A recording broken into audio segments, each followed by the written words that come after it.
กี่คืนที่ฉันเดินหลงทางปล่อยใจล่องลอยไปกับความเงียบงันโลกทั้งใบดูเหมือนไม่มีความหมายจนวันที่เธอเดินเข้ามา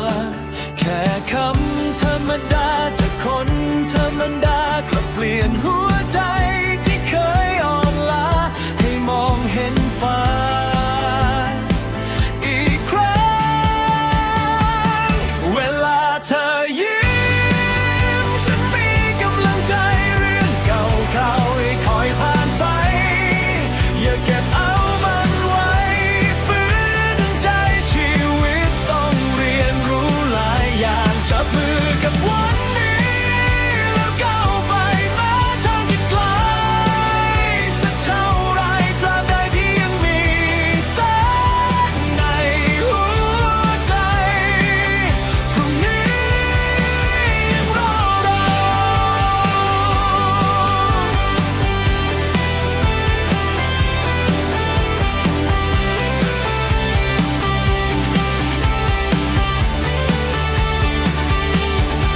ไม่มีใคร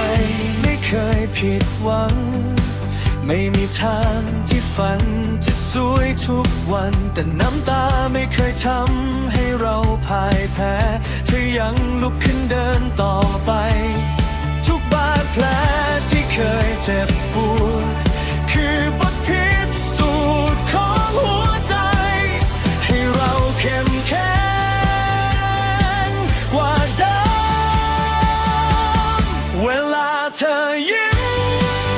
ฉันมีกำลังใจเรื่องเก่าค่อยๆผ่านไป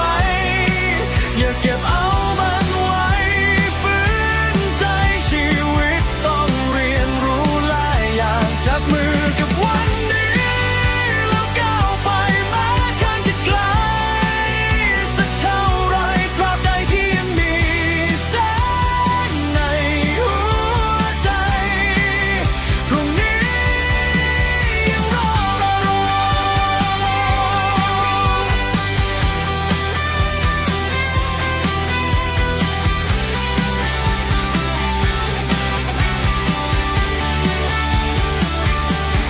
หากวันไหนฟ้ามืดลงอีกครั้งฉันจะจำรอยยิ้มของเธอไว้ให้มันเป็นแรงผลักดันพาฉันข้ามคืนที่โหดร้าย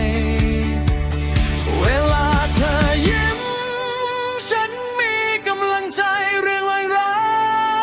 ยๆก็กลายเป็นไกลจะไม่ยอ